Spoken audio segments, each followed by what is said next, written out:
Good morning. Welcome back. Good morning, Supervisors. I'm Dr. Ann Lopez. I'm the Director of Center for Farm Worker Families.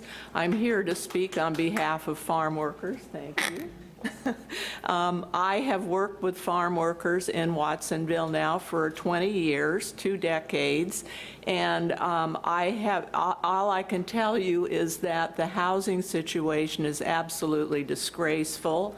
I think it's really a blight in our county, and I hope that you got the letter that Affordable Housing Now group asked me to send out, but I gave you a couple of examples of 16 people living in less than 1,000 square feet, and farm workers actually die in this county, and it's never, to my knowledge, recorded.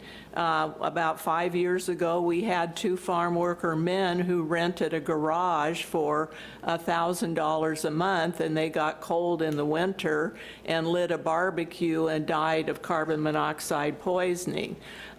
This is the kind of thing that goes on that I hear about all the time, but I don't see that it's a public issue.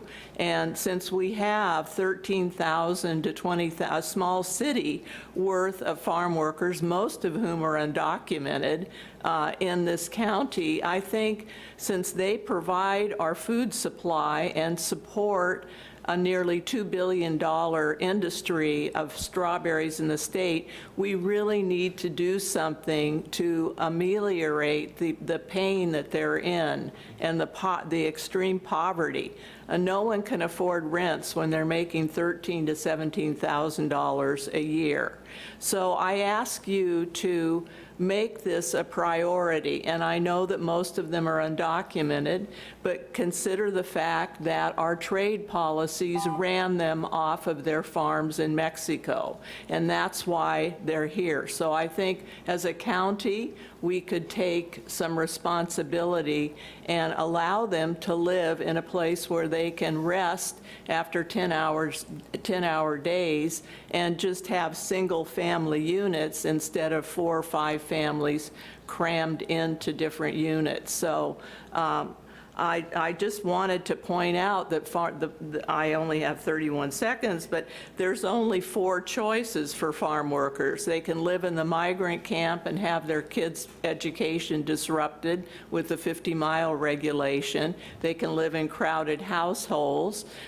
They can live in the Mid-Peninsula Housing Authority, which I highly recommend as a model for agricultural worker housing. However, it takes 5 to 7 years to get into that one of those establishments on a waiting list. Sorry. And finally, you can try to live by the river and not pay rent until